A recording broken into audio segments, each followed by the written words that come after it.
All right, welcome back, everybody. Thirsty Thursday, number 59. Tonight, we're talking with a return guest, Bassel Ibrahim from Orlando, and from the last time we talked to him to now has done some amazing things. We wanted to try and get him on before FDIC because he was teaching out there. He's completed the Georgia Smoke Diver program. He's run his own 24-hour hot class with his company. And still doing some great stuff when he goes to work in Orlando. So I'm super excited. Unfortunately, I have to jump off early tonight, but Basil made a great point that I'm already here more than I was the last time. So cheers, brothers. It's good to see you guys. Thanks for having me again, guys. Good to Yeah. see you. Thanks for coming back. So um, so with that, let's get right into the 24-hour hot class. We were just talking about that pre-show. Um, let's start with like how the class began and how you guys jumped that up and started to implement it. So really, it all started with a bunch of our instructors, our cadre, trying to. We always try to challenge ourselves and do different things that aren't out there.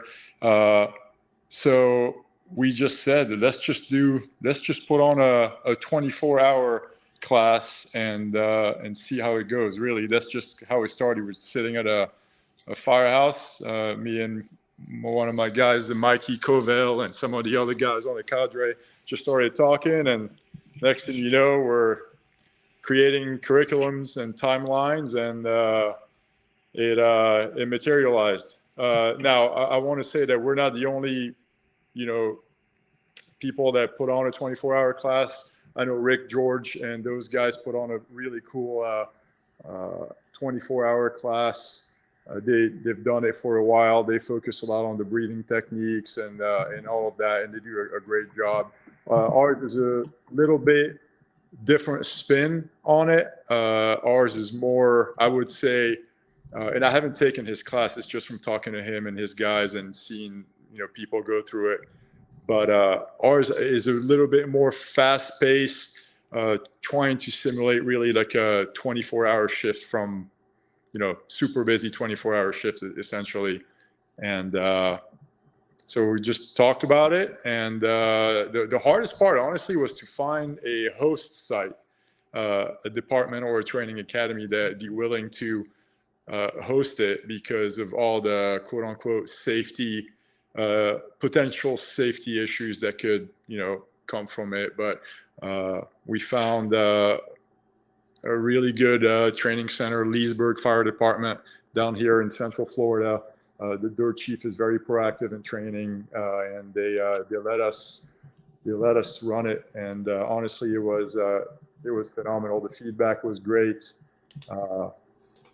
We put ourselves, like I was telling you guys, we put ourselves through the program before actually finalizing the timeline and the curriculum, just to see how it would feel and all. And if you guys know how we are, we didn't take it easy on ourselves.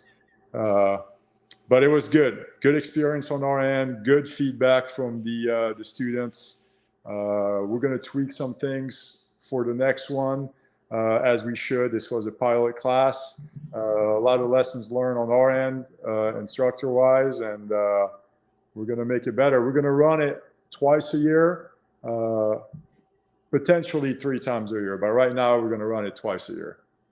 Gotcha. That I know you had mentioned again in pre-show that you guys, the class was 24 hours, but your instructors were there probably 12 hours before. Hopefully Correct. they gave you a little leeway on cleanup that you guys were able to go home, get some sleep, and then come back. Yeah, they would, but honestly, we just want to get out of there as fast as possible, and plus be respectful to the training center. They're letting us use their stuff. So yeah, we usually show up 24 hours ahead of time just to kind of pre-plan, make sure everything is nice and set up, and then we start setting up the burn packets and all the equipment and everything 12 hours ahead of time. And so during that 24-hour period, the students are probably, I would say, awake for 22 or the 24 hours. So they get approximately 2-hour breaks, maybe 3 depending on the evolutions. But we don't get that, you know, on the instructor part, which is fine. That's what we're here for, you know. But we didn't realize, honestly, the amount of work that it would take on our end, on the instructors' end, especially because everything they do, the students we do, they're in gear, we're in gear. They're doing, you know, a PT session, we're doing a PT session with them, you know. So it was good. It was good. It was a good class. And since the first class was completed, we've received so many different requests from training centers. Hey, come over and host it. We'll host it. We'll host it. You know, so which is good to see. It was cool to see the amount of people that put in for the class. You know, we opened it for about 2 weeks online, and 276 people put in for 30 spots. To me, it's awesome, man. It's good to see that there is a bunch of people from all over the country, you know, trying to challenge themselves and get some reps and training in. It was good. Yeah, it sounds awesome. Trevor, you had mentioned again in pre-show about like going through the academy, and they like you guys would do like a hell night. You want to talk a little bit about that, and then kind of you know, talk about what that meant for those folks going through, and like what the expectation was. I want to compliment Bassel on his outlook on things because, and you know, Ben, Bobby, both of you have seen this as well, that there are some academies, some instructors that their sole mission in life is just to grind people down without any purpose. It's more of an ego-driven thing. It's more of a, let me go and yell at a recruit and make myself feel like a big person. That's never the intent behind it. It's, you know, if you're gonna bring people down, it's to build them back up, and with a purpose and a focus on the mission. So, you know, back in the day, something that we were able to do was what they call a hell night, and of course that became politically incorrect, where you had to call it something. Well, we never did, but you know, some of the larger departments called it something else. But that was basically what it was. Is that for that 24-hour operational period, there's going to be those shifts that you never see the station, and that you're expected to be just as sharp, just as proficient, just as good at 2 in the morning as you are at 2 in the afternoon. So that was the purpose and the intent behind it. And also it was almost like the and you know, Bobby, you know, you're military veterans, you would know this better than anybody on the screen. Is more like that crucible that, you know, you've been through it, you know you can do it, you've been challenged, you've been tested, and you succeeded in that. So you know it's doable. And I was really appreciative of the fact that when I saw you know, Bassel kind of bringing that mindset back to it, but also modernizing it and bringing it forward out of the dark ages of what, you know, maybe some of the programs used to be.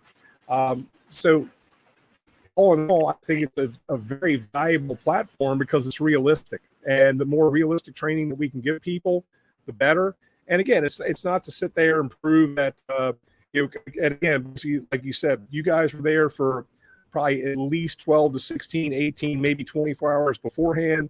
You were there doing everything. Plus, when those guys were taking rest, the students were taking rest, you weren't. You were getting the next evolution together. And it's not like you're trading off and having a lot of break time. And at the end of the shift, I mean, you take more beating than the students have. And I think they look at that to say, wow, these are the people who are inspiring me, because it's not like it's not like you have 25 instructors rotating through to keep everybody fresh. I mean, you guys were there doing everything plus. So, you know, from that perspective, I think it's a not only a wonderful platform that's been brought back, but again, that where it's being brought into the modernized fire service, and with the current thoughts and thinking, and it's just not an archaic thing that was reinstituted, because that wouldn't be beneficial. And you know, a lot of respect for what you've done, Bassel.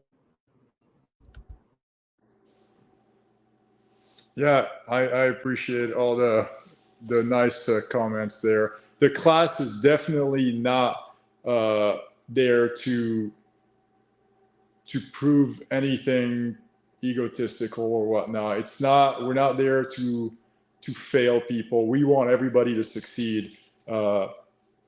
However, there is some terminal objectives and minimum standard that the students need to accomplish in order to move on to the next part of the class. And that's just part of life. You know, this job, this profession is not for everybody. We're going to give you the tools, the training, the time to help you get there. But if you can't, then you can't. You come back and try it again next time, you know, and we'll welcome you with open arms. The selection process, I think it was the most difficult part for us in the class, trying to figure out who out of the 276 is going to get to, you know, try out for this first class and the next class and so on and so forth. But we really vet and put in a lot of time and effort in going through the applications, and we just try to get people that really are into the job and want to be there and are going to make it. You know, I wish we could take all 276 and put them in, but it's just not realistic. If we do, it'll just be to, you know, pad your pocket with tuition fees and not give the students any, you know, any reps or any good training. And, you know, and that's not what we're about. You know, we honestly, we lost money this last time because I didn't account for the actual burn packet, the consumables and all of that. Usually our classes do not have live fire in them because I use live victims for every part of, you know, anything that has victim removals, truck work, search, VES, RIT, it's all live victims. I don't want to create any training scars. So typically our classes don't have any live fire, and I didn't really account for the price of, you know, OSB and pallets and hay and all this other crap that goes along with it. But it's not about that. We had a great time. I think the students, from the feedback that we got, we do an eval form, anonymous, after every class that we do, and we really read those and make changes according to them, you know, if they're valid. Obviously, people are complaining about mosquitoes at night. I can't do anything about that. But, you know, there was a lot of really good feedback from students that have been in the fire service for a long time, other instructors, and it's all this feedback is valuable and it will be applied to make the class better for the future. You know, I think as instructors, not only we have to put our feet in the students' shoes, but we really have to value their opinion and the feedback for the classes. It's the only way to get better and grow. If you're so set in your ways and you got a blinders on and your way is the only way, then nobody's winning except your ego. So. Yeah, and Bassel, we talked about this a little bit pre-show also, but I think from the standpoint that you guys have taken is that you're trying to help these students develop their own personal evaluation of their own capabilities and limitations before you even get into saying, hey, you're part of an engine company, truck company, heavy rescue, whatever the case is. And that's a little bit of a tough pill to swallow because, look, we're all driven people. We all want to have that performance and respect of our peers on the drill ground, let alone the fire ground. So what are some of the things that you guys were doing to, and I know you've already talked about a little bit, how did you work to try to individualize some of the training with that large of a group of people, but also to help them develop a perspective on those individual capabilities and limitations? Trevor, could you please repeat what you were saying? Because it's coming in very broken up and I couldn't decipher your question. Well, that's probably because I don't speak, I don't speak the Queen's English that well. So I'm an Eastern Shore redneck from Maryland, so that might be part of the problem. But it's my Wi-Fi, probably. No, but what I was saying is, you guys took a lot of time to really help people try to develop their own individual assessment of their capabilities and limitations before they even become part of that working operational group on an engine, a truck, a heavy rescue, whatever. But with a large class like that, even though it was limited to so many people, you had to get the terminal objectives, the enabling objectives, everything done. What were some of the things that you do to try to help the individual student get that assessment of their capabilities and limitations to be able to grow from that point? Okay. So a lot of the students were asking prior to the class, hey, what's in the class and what are some of the, evolutions and what does it consist of and all of that. So we wanted to kind of keep a little bit of an unknown factor because I think that's important because our job is exactly that, is the unknown, but know the categories. So the class, we told the students before they got accepted in the program, anybody that asked that they would have truck company work, aerial work, operations, and survival. No engine work, because honestly, I'm not an engine guy. I stay in my lane. I can't pretend that I'm good at that or anything like that. And none of my cadre is really good at the engine stuff. So we told them this is the realm of the class, all truck company aspects, search, VES, aerial work, and so on and so forth. Then if you get selected in the class, you get an email with a lot more detail as far as, your nutrition, your hydration, how important all those things are. Bring everything that you carry normally on your gear and at the firehouse, everything that you have on your body at work, you are allowed and able to use in our class. I want you to train like you fight. If you use a certain type of tools at work, I want you to use it in that class. If you use a certain type of whatever, flashlight, ticks, cutters, gloves, whatever, come over and then use your equipment, use your stuff in the class, because the more repetitions you get with your equipment, the more muscle memory that's going to build, and it's just going to become a reflex when time comes and you need to use it for real. So we try to minimize the training scars. So we also talked about the terminal objectives and the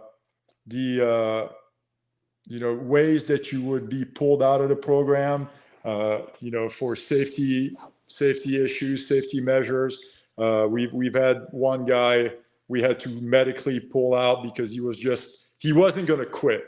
You know what I mean? He was not going to quit, which is admirable. However, there is no reason for us to let you keep going until the point of injuring yourself permanently. That doesn't do anybody any good. So we went over all this stuff in the email, and again at the pre-class meeting, the safety factor on our end, we hold it at pretty high regards. The amount of people it takes to put on a class like that is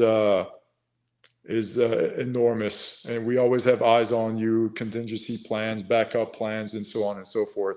But so I'm not sure if I really answered your question, Trevor, but we gave guys a little bit of a heads up on what to expect, what to bring, some tips, but we didn't want to give them too much information and rob them from the actual experience of the unknown of the class.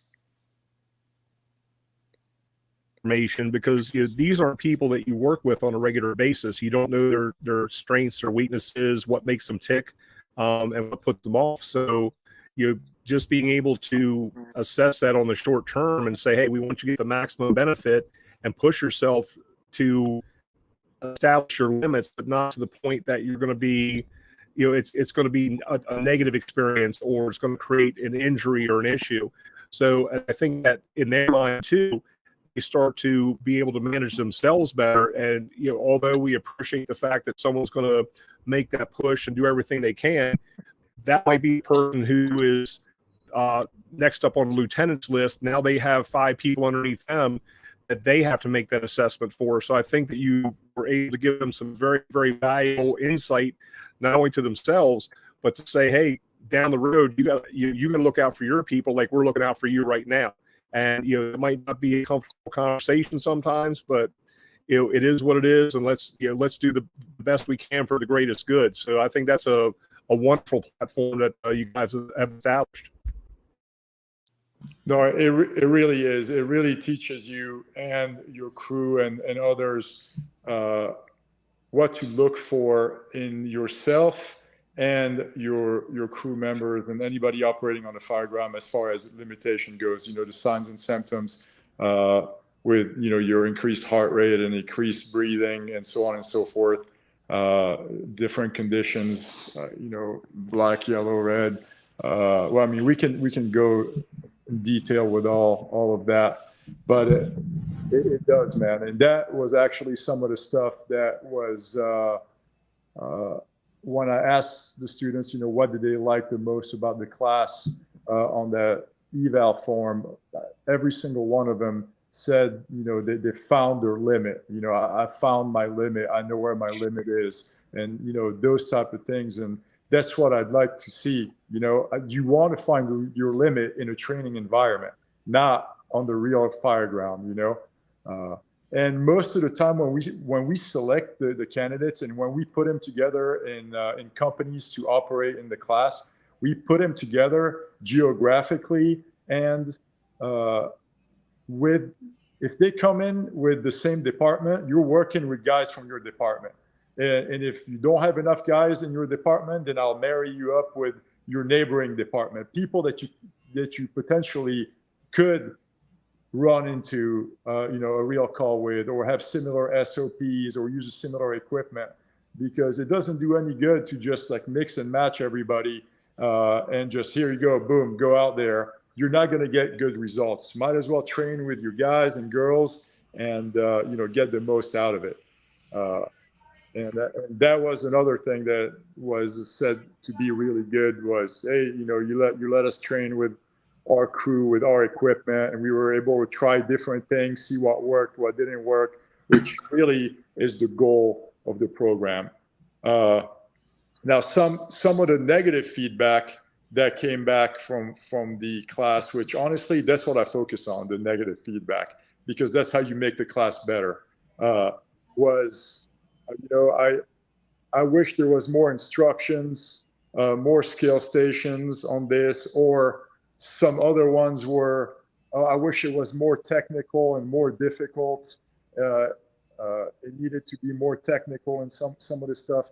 We don't have time in 24 hours to teach you all the skills in truck work, aerial, VES, RIT, survival. You do not. This class is not meant to be a class where we teach you everything. It's almost like an assessment of your basic knowledge of all those disciplines, combined with added stress and sleep deprivation, essentially. That's the premise of the class. Now, there is skill stations. There are skill stations. It's not like you're just going to show up and we're going to do evolutions after evolutions. There are skill stations, but it's not going to be super detailed and focused and technical. Because truthfully, at the end of the day, man, basics always win. Repetition of basic operations is what wins the fireground, 100%. You can make it as complicated as you want. Sure, certain scenarios, call for technical rescues with, shoring and, airbags and all this stuff. Yes, it happens, but that's not what this class is about. We can't do that. You can't have 30 guys from different part of the country come in, and I'll give you a scenario where you have to use airbags and, torches to free people and, technical stuff. We don't have the time.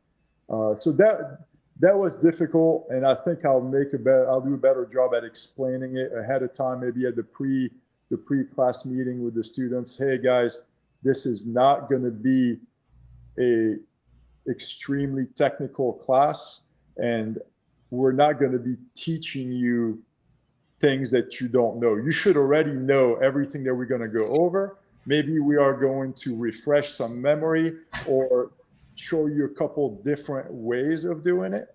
But at the end of the day, this is a platform that we are offering for you to come over with your crew and your equipment to try things and see how you can perform. And we will critique it. that doesn't mean that we're better than you. We're just going to give you our opinions based on what we, saw right then and there, and you take it or you leave it. That's the premise of the class. And I get that. And one of the things I should say about this is, when you're dealing with people from not only different states, but different regions, and there's different regional mindsets, and you can have different mindset from department to department that are adjoining. So, to try to acquiesce to everybody's, their technology, their operations, or, so I think the premise that you put out, and as far as explaining it, the students will have to accept that as well, because this is all about, like you said, challenging them to see how they operate and how this integrates into the day-to-day operations that you've been putting forward. And I'm just going to say this real quick, and this is just to be nothing more than pejorative to Ben and Bobby, but Bassel, would you ever consider maybe taking this 24-hour program, and for the guys who've been forced to work 10s and 14s, I'm kidding. Sorry, guys. I just had to throw it out to you. Sorry. Anyway, no, I do think that it's, again, once it's explained to the students, and you're not going to make all of them happy, because some of them, they really want to get that technical mindset for engine company, truck company.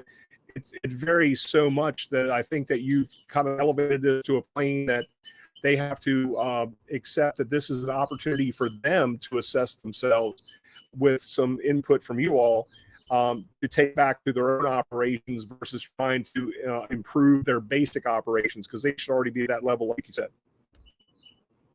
Yeah. And I would say like the title of the class is One Bad Tour, right? So when you go to work, like when I go to work tomorrow, like I'm not expecting to have a very technical training while I'm at work, like where we're going over in-depth stuff. We're taking a lot of time to do something. Like everything that everything that I have in my mind as far as what we're going to do in training is something that we already know. We're just refining. If we go train with Bobby, hey, this is how Bobby's going to force a door. All right, well, that's like, I force doors that way. I force doors this way. Bobby does it a little different, so I'm picking that up as I go. But throughout the tour, like I'm not getting out my gas meters, and we're not like going through the whole process of figuring out what some ethyl methyl bad shit is. Like that kind of stuff is more for those technical classes. Like this class is like, hey, welcome to work. Get your shit on. Let's go get it done. And I think one of the things that you guys have kind of talked about the entire time is, the egos of the instructors, the egos of the students. Like it's not about that. The class, and this is all like just kind of summarizing and putting it all together. It's all about, learning your limits. Where am I in this game of everybody here? Where am I? Like, am I doing what I think I can do? Can I do more? We started sending a lot of people to FDTN, and Bobby, you can comment about this, is that you get out there and you get doing your burns and you get going through the classes and you're like, holy shit, this is hot. Like this is hot. Well, it's day one. You haven't seen hot yet, So, I think it's more about learning your limitations and then getting that feedback from the instructors. And again, it's simply feedback. It's like, hey, this is like the way you did it works. Have you thought about this? Have you thought about that? I think that premise of this class and classes like that is so much more effective than coming in just trying to beat everybody down. This is how you're going to do it. Like that's not effective, because you do that, like everybody's going to turn off. They're not listening. Nobody gives a shit. Like if everything I do is wrong, why should I listen to you? Yeah. So no, exactly. I tell the students that honestly, we learn more by teaching than they learn from us. And I truly, truly mean that. And they may not be even giving us any of their ways, but just watching them do it this way or that way. And this guy's doing it a certain way from Seattle, and this other guy from Miami is doing it that way. And that girl from Wheeling, West Virginia is doing it this way. It's like, damn, man, maybe that will work better. Maybe this way is better. Let's try that. on break, and that's what we do, man. We're like, oh, this is pretty cool. So when we have a second or they're done going through it, we try those techniques, and we're either like, man, this sucks, or we're like, damn, this is awesome. But either way, we get 30 different perspective at a time, different perspective, whereas the student will only get just a couple different perspective from us, So we do learn quite a bit more from the students than they do from us, and that's in every class we teach. And we always welcome feedback, man. And whether it's a technique, a method they use, or sharing an experience, whether it was successful or unsuccessful, that's how we grow, man. Because as a fire service, I don't care where you work, you don't burn as much as the old days. We don't burn as much, so we have to learn from other people's experiences, good or bad, and try to adapt it to our staffing, our demographics, our geographical areas, our buildings. Take something from everybody and adapt it, bring it back to yours, and try it, man. And if it works, if it shaves time, implement it. You got to have the open mindset. If not, then you're going to be stagnant. And basically, that's why I'm so glad to hear a lot of what you're saying, is because you have that proper mindset to say, we don't know everything. We're going to try to relay as much information as we can, but you're going to evolve. You've not become stuck in your ways. You're not pulling out your instructor 15 card and saying, this is the way it's going to be because I know everything at this point. And, and I'll say this, that's one of the things I learned from Bobby way back. And Bobby used to say this, quite a bit. You talk about people's learning styles. You talk about, how people go about, trying to become better in the industry.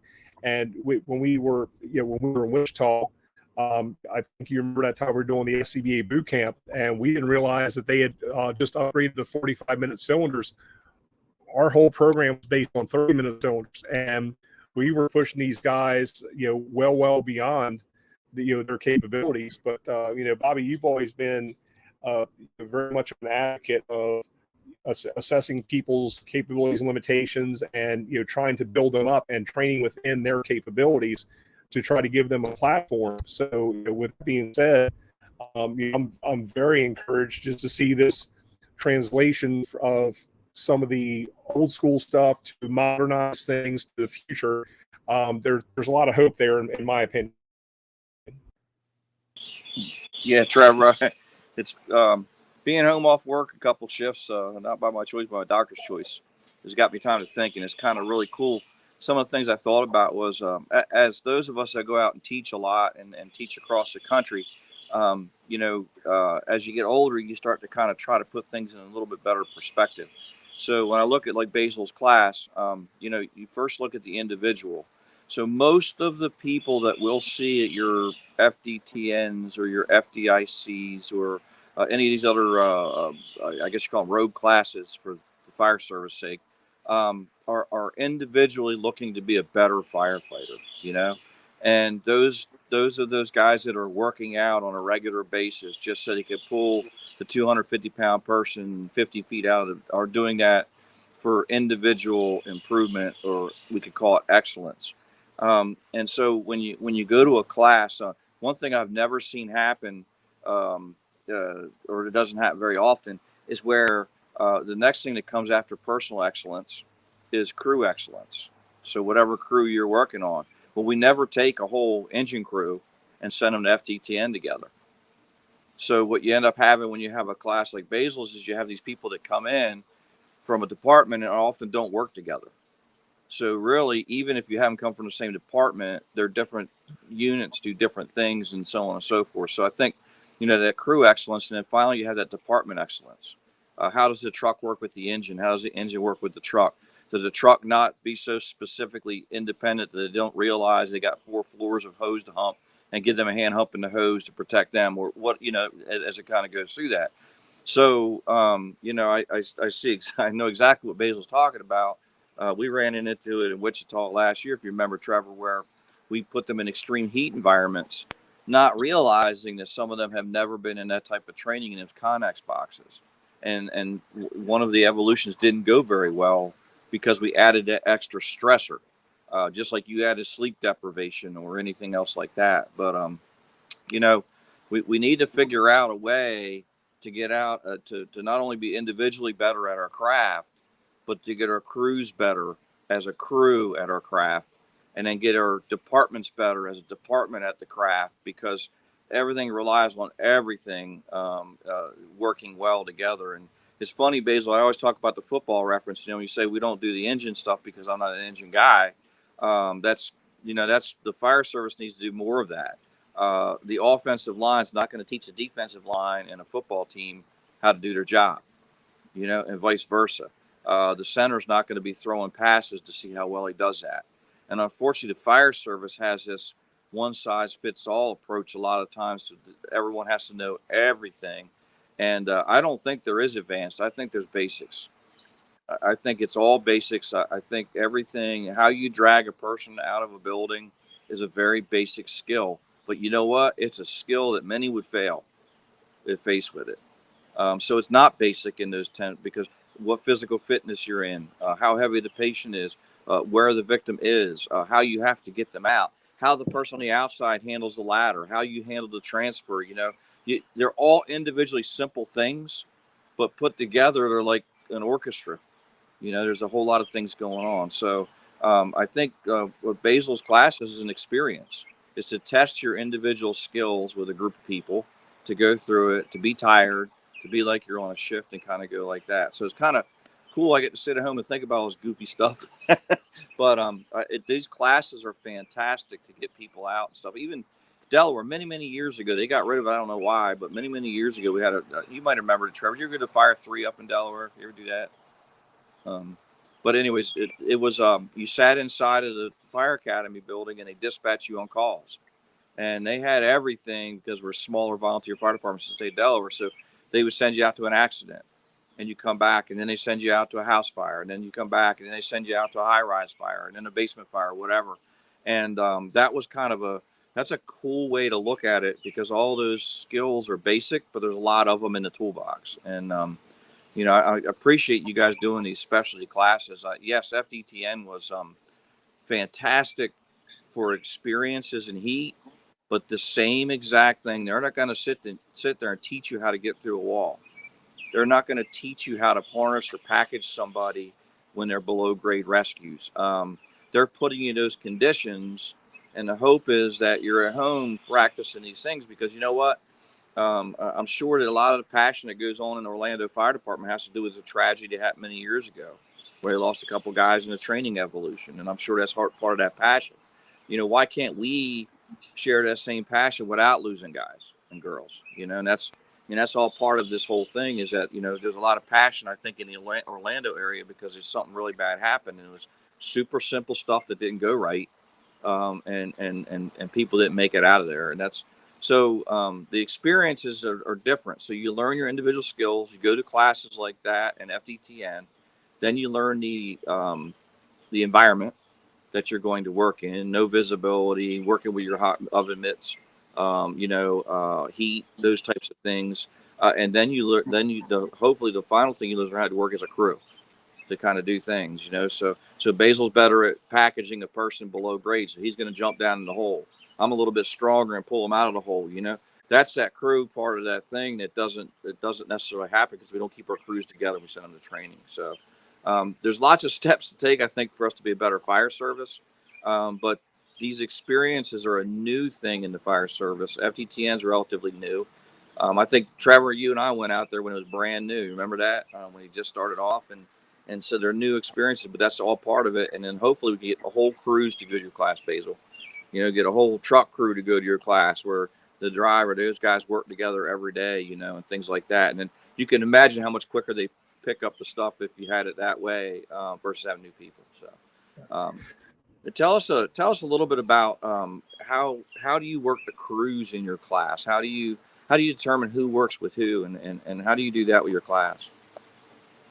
So actually, we had one crew, a truck company crew of 4 from Winter Park Fire Department. They signed up for the class, Lieutenant and all his guys. they came over, and obviously I kept them in the company operating together the entire time. And you can definitely tell that they performed more fluidly. I'm not going to say better, which they did, but they were more fluid. There was less talking, less movement, less agitation, more to the point. And they were able to effect the rescues and get the job done much faster because they work together. They know what each other's going to do. They train together. But it is difficult, like you said, for classes like that to have whole companies or whole departments. I actually just had a guy from California message me yesterday about wanting to send 25 guys from his department to the program, like all in one. And I'm like, wow, man, that's awesome. But if not, if they're selected, the candidates are selected, if there is 2 guys from one department, if you have more than one person from your department, then I'm going to put you together. And then if not, then you'll be piecemeal geographically with other team members from agencies, maybe neighboring your agency, or somebody that has the same amount of staffing or uses kind of the same equipment. That takes a lot of work on our end trying to figure out that part, honestly, especially for the scenarios. We try to make those as realistic as possible, with a whole command structure, a dispatch structure. The students communicate with radios, with each other, with dispatch.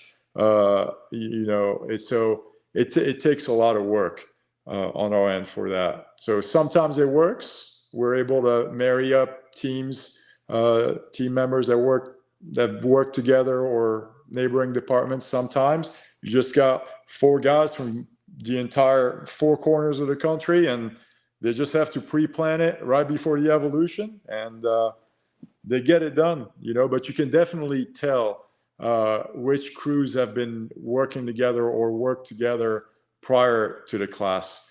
An interesting concept that the Orlando Fire Department, we tried at one point, and we ended up having to stop just due to sheer call volume and everything, is our department trainings, monthly training drills, they would send an entire district together to the training. So instead of piecemealing one unit from District 1, one unit from District 2, District 3, and all to have one alarm at the training grounds so that we can keep, responding to the calls and all, they would send the entire district. For instance, District 1, the entire companies operating in District 1 will go to training together. And that way you actually run the training evolution with the exact companies and team members that you're going to have on the fire ground, which was an excellent concept. Like, it was awesome because you really got to train and talk to the maybe other officers that you wouldn't really talk to from different stations and things like that. But I guess logistically moving other companies to cover that district while the entire district is at training, it didn't last long. And it was a shame because that was a phenomenal concept. But yeah, the more you can train with the companies that you're going to actually work with, the better. I mean, you can't get better than that. No, I would agree with you, Bassel. And, Bobby, you've always been that advocate when you say, you're only as good as your last call, and that all these skills are perishable. So, there's a balance. And I saw Greggy had put up, Greggy Temp, that, hey, great point, but it's hard on the budget and schedule to try to send an entire crew to advanced classes. And that's where, if you bring them in, sometimes that's a little more feasible, like you're saying, basically, you can send a division or a certain battalion at one time. And at the same time, if we look at some of the the ODs that we've had over a period of time, there's been a significant amount of them where somebody who's not normally on that shift or not normally their detail work overtime across town. Absolutely. And that's the scary part. I mean, we're all constrained by by time, budgets, CEAs, everything in the world. There's no magic bullet to this, but at the same time, as you're saying, I think the more that we can integrate within our own departments and get used to, how other people operate. And Bobby, you and I have had this conversation many times. We try to be as cohesive as we can. Different companies have a certain way of doing things. And, I have in my department, I have 4 shifts.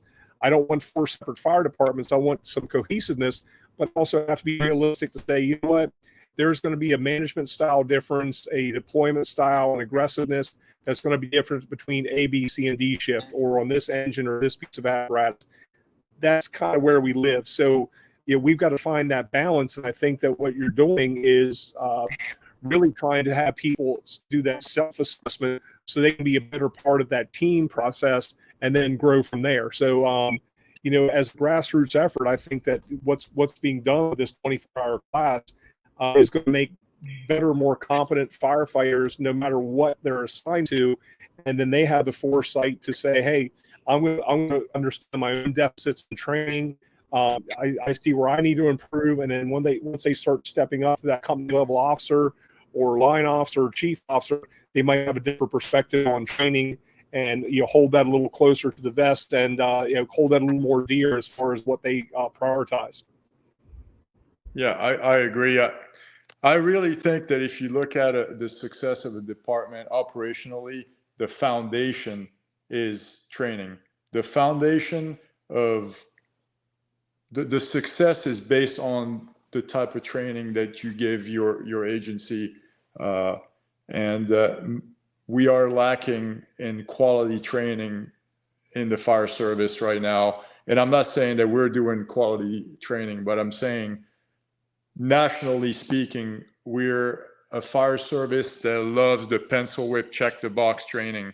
That's what, oh yeah, we completed our monthly thing, pencil whip, we'll go do this online training real quick and move on to the next thing. And this is just building a false sense of security. And, we're going to end up paying with somebody getting hurt or, on a fire ground, man. Something that really, really irritates me, and I know the intent of it is good, but I don't know if you guys have it where you're from, but you heard of Safety Stand Down Week? Okay, so where they're like, don't do any training this entire week. It's safety stand down, review material online on this topic and that topic.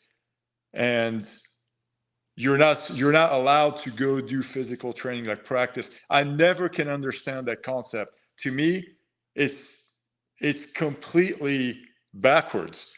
What you're telling people to be safer by not doing anything and just reviewing something online, where we can do that stuff every day, and we should be doing that stuff every day. You show up to work, you're training on something.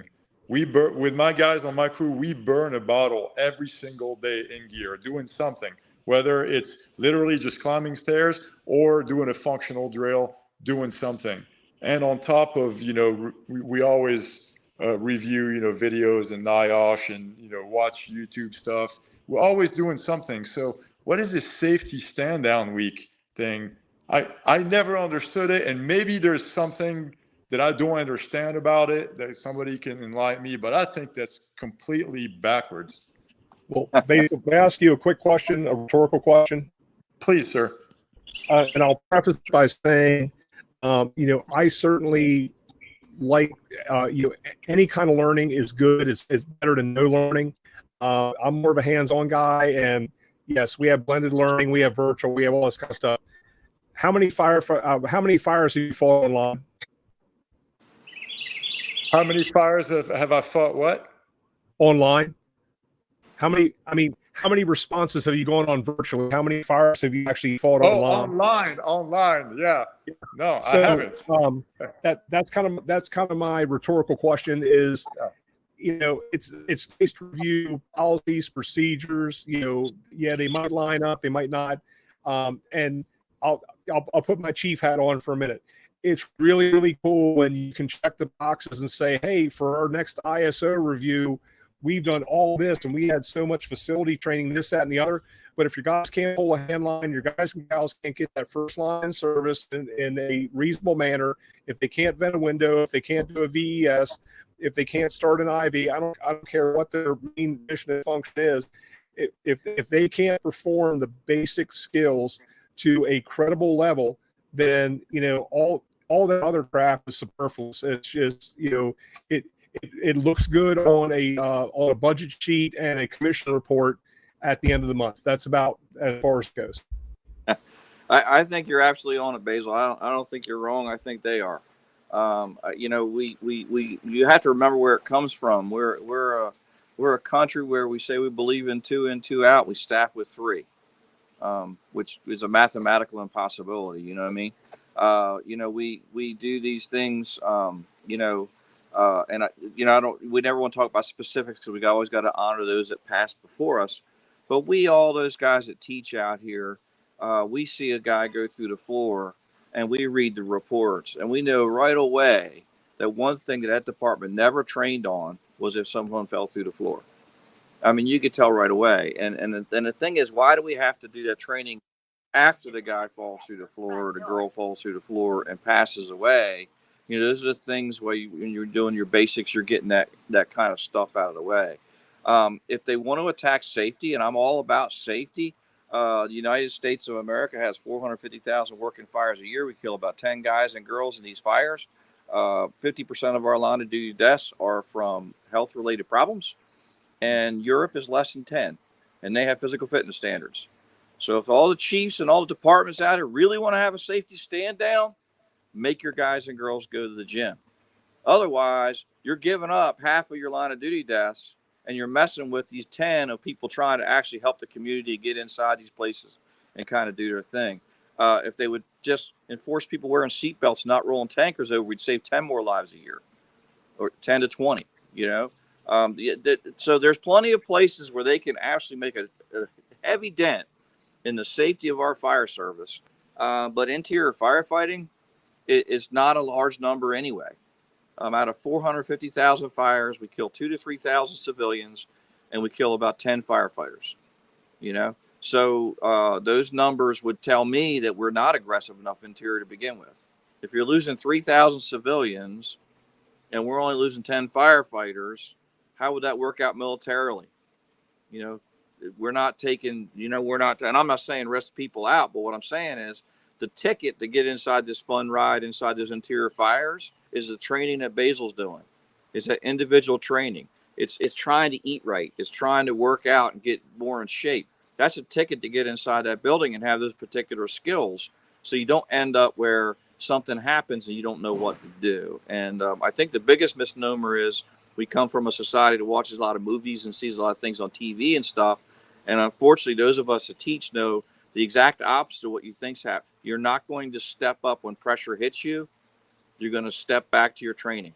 It's just the way it is. And that you cannot, it just, that's how it goes. And so a lot of people kind of think, well, if it really happens, I'll figure out how to do it. If you're not physically fit enough to move that 250-pound person 60 feet, it ain't going to happen. You know what I mean? And you're going to have to, you know, you're not going to know that until you're in a situation. So, the safety stand down stuff, the arguments about transitional attacks and all the other stuff that goes on out there. You know, a well-trained fire department that does interior firefighting, I will tell you, every single day of the week is tremendously safer than a department that shirks their training and says, we'll hit everything from the outside, and then they get that call where they say there's kids inside. Those men and women that go in that building then are at such severe risk because they're not ready, they're not trained, and it may possibly not go well. So, that's my soapbox. So I helped you out, Basil. I was on your side on this one. I appreciate it. No, I agree with everything you said. It's just going to be, in my opinion, at least from my standpoint here, it's going to be very hard to righten the ship, man, with the way it's going. I don't think we're treading in the right direction. I hate to be negative, I guess, but I don't see it. I don't see it at all. But that's out of my control. Only thing I can control is my company, my firehouse, and then the guys and girls at those conferences, that whether I take classes with or the students that come through our classes. So I'm going to focus on that, because anything else, then I start losing my hair and for no reason, but yeah, there you go. Yeah, no, I think there's still a lot of really good firemen, men and women in our country, man, that love the job, that are good at it, that are hungry, and they're out there. They're at all these conferences, man. And the sad part is we have all of us out there speaking and teaching and training with them, but the message, they already know the message. They already know, because they're there. The people that need to hear this stuff are not there. They're back at the firehouse, or just considering this job a job and not a career, not something, it's just a job. They go in, they clock out, go home, so that's that, man. Basil, if you don't mind, let me share something with you, and let me disagree with you respectfully real quick. I used to say the exact same thing when I would teach classes. I'm like, man, the people who really need to be here aren't here. And the more I thought about it and the more I looked, and this goes kind of back to what Bobby, had always kind of said, when we're teaching a class for our own department, there's probably 90% of the guys and girls that are there because they have to be, not because they want to be. And they're there because they're on overtime. They're there because it's mandated training. They're there because of whatever. But we would always worry, and Bobby, this is what you taught me a long time ago. You know what?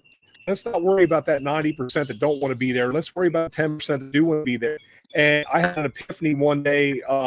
Yes, I actually went to school with some girl named Epiphany too. That's a different story. But I had this epiphany when I was at FDIC one year, and I got ready to say that same thing. It's like, hey, the people really need to be here aren't here. I'm like, you know what? The people that need to be here are here, because these are the ones who care about the industry. These are the ones who are going to take this information home. The other shitbags who are sitting there at the kitchen table complaining for the first 2 hours of the morning instead of checking apparatus and making the department better, they're not going to get this anyway. They're not going to adhere to this. So, and that's where, I respectfully disagree with in that fact.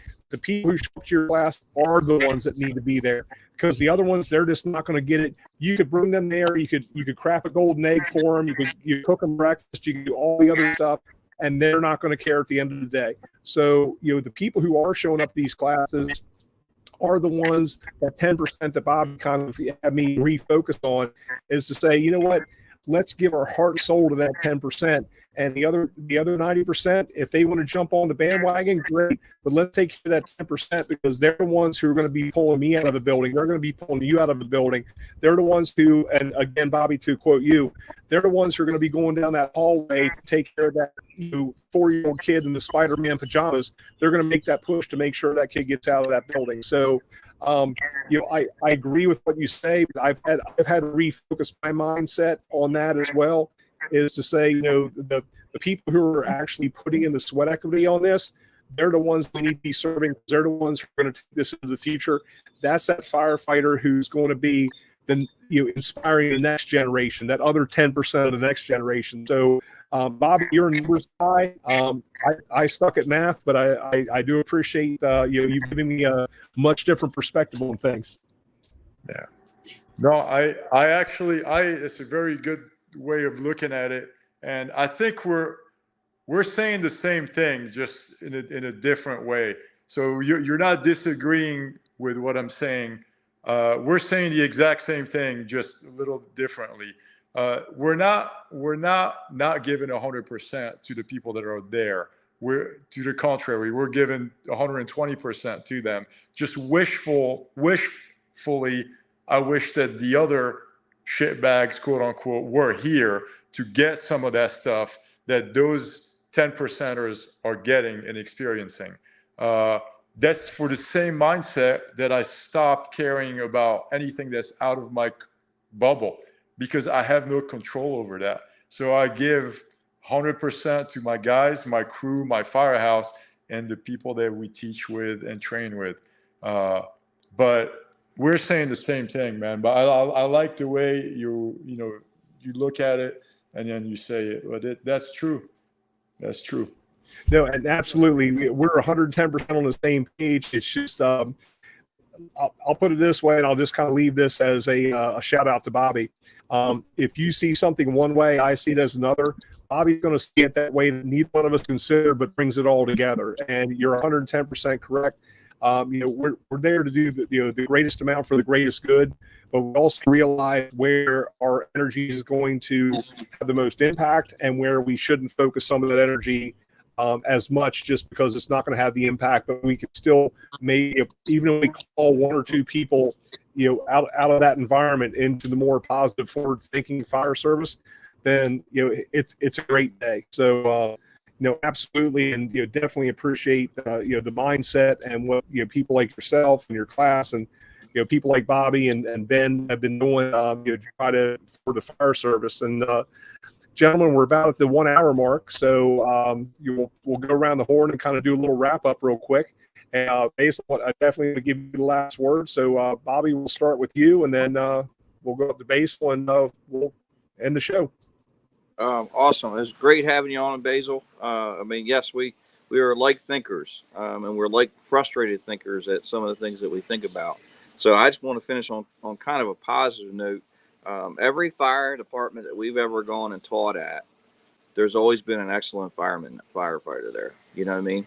Everywhere we've gone, every fire department has an outstanding firefighter, 2 outstanding firefighters, 3 out. I've never been to one where I said, man, there's just nobody here that could step up to the moment. I think a lot of the multiple unit responses are because we're just putting enough people there.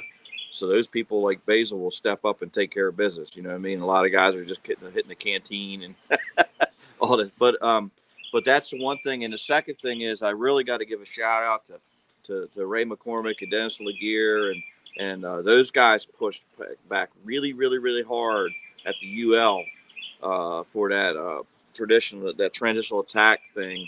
And every single stick of science has come back to interior firefighting is the most effective way to protect lives inside those buildings on fire. If that fire's inside that building, that's where we need to be if we're going to impact lives, including our own, on those fires. So the science is now supporting interior firefighting, which to me is the golden key to where we can start having a fire service taking this very serious about we're going to actually put people inside this building on fire.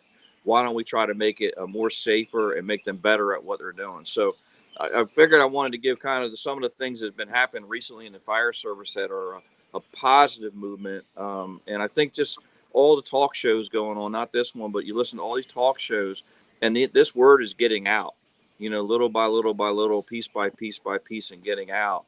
And if you're a chief or administrative officer in a fire department somewhere and you guys are watching this, you're the ones that really got to change that culture. We can't have organizational excellence by the wonderful instructors at FDTN or what Bassel's doing or anything else. We really need to buy in from the very, very top. Teach your people well, and they'll take care of your problem for you and not get hung necessarily. So try to give a positive spin on everything, because I share your same frustrations. They still exist, and they're still there, Bassel. But I just want to, there's a couple good things going on in the fire service. And Bobby, appreciate that, brother. And I'll say this, that I don't live in the same community where I work, and that's I used to. When I was in Ocean City, I lived and worked in the same city, which is its own dynamic. But I know that 1 1/8 mile that way is my local fire station. I have no idea who's on duty there tonight. I have no idea who's on the engine, who's on the truck, who's on the paramedic unit.